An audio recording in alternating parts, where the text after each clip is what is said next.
Hello दोस्तों, आज की इस वीडियो में हम बात करेंगे कि आप कैसे 10th के बाद इंडियन नेवी को भारतीय नौसेना को ज्वाइन कर सकते हैं। How to join Indian navy after 10। Navy में ऐसी कौन सी एंट्री होती है जिससे सबसे कम क्वालिफिकेशन में इंडियन नेवी को ज्वाइन कर सकते हैं। दोस्तों मैं आपको बता दूं, इंडियन नेवी में अलग अलग क्वालिफिकेशन में अलग अलग रैंक की जॉब्स होती है। इस वीडियो में हम आपको 10th के बाद कैसे इंडियन नेवी को ज्वाइन कर सकते हैं के बारे में फुल इन्फॉर्मेशन देने वाला है।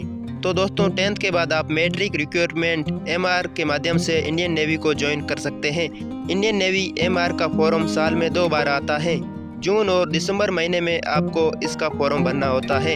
इंडियन नेवी MR में आपको 3 पोस्ट देखने को मिलेगा, सेफ MR, स्टीवर्ड MR और हाइजीनिस्ट MR। दोस्तों कौन सी पोस्ट में क्या काम होता है वो मैं आपको लास्ट में बताऊंगा। उससे पहले बात करते हैं इसकी एलिजिबिलिटी क्राइटेरिया के बारे में। इंडियन नेवी MR में ज्वाइन होने के लिए आपकी एज 17 साल से लेकर 20 साल के बीच होनी चाहिए और हाइट 157 सेंटीमीटर होनी चाहिए। चेस्ट नॉर्मल 80 सेंटीमीटर होना चाहिए और फुलाने के बाद 85 सेंटीमीटर होना चाहिए और वेट हाइट और एज के अकॉर्डिंग डिपेंड करता है।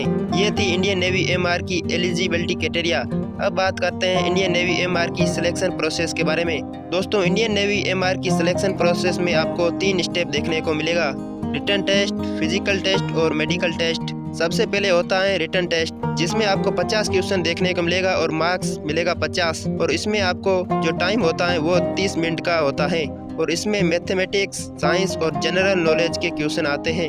इसमें ऑब्जेक्टिव टाइप के क्वेश्चन आते हैं। हिंदी और इंग्लिश दोनों लैंग्वेज में ये पेपर होते हैं। जो कैंडिडेट रिटन एग्जाम क्वालिफाइड करते हैं उसका होता है फिजिकल टेस्ट। फिजिकल टेस्ट में 1600 मीटर की रनिंग होती है, जिसमें आपको टाइम मिलता है 7 मिनट का और 20 स्क्वाट और 10 पुशअप लगाना होता है। फिजिकल टेस्ट क्लियर होने के बाद होती है मेडिकल टेस्ट। मेडिकल टेस्ट में आई साइट चेक होती है, हेयरिंग टेस्ट होती है, नौकनी टेस्ट होती है, मतलब आपकी बॉडी की फुल चेकअप होती है। अगर आप मेडिकली फिट हो तो आपको इसमें सिलेक्शन होता है।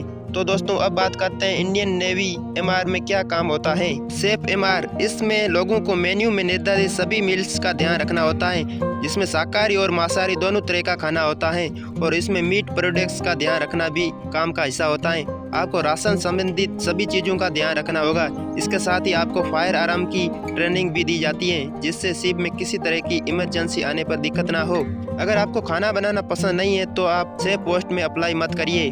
स्टीवर्ड MR, इस काम में waiters, house keeping, counting wine और सप्लाई आदि का ध्यान रखना होता है। खाने का मेन्यू बनाना आदि जॉब्स शामिल होगी। इसमें फायर अलार्म्स की ट्रेनिंग दी जाती है, जिससे ज़्यादा काम किए जा सकते हैं। और तीसरी हाइजीनिस्ट MR, इस जॉब में आपको रेस्ट रूम और अन्य जगहों की सफाई आदि करनी होती है। इसके साथ ही फायर अलार्म्स की ट्रेनिंग और अन्य काम भी दिए जाते हैं। अब बात करते हैं इंडियन नेवी MR की सैलरी के बारे में। दोस्तों इंडियन नेवी MR में सैलरी आपको ठीक ठाक दी जाती है, जिसमें ट्रेनिंग के टाइम सैलरी 21,800 होती है और ये लास्ट तक जाके 80,000 तक होती है। तो दोस्तों ये थी इंडियन नेवी MR की फुल इन्फॉर्मेशन। आई होप ये वीडियो आपको पसंद आया होगा। अगर वीडियो पसंद आया तो वीडियो को एक लाइक करें और कमेंट करें और सब्सक्राइब करना ना भूलें। जय हिंद।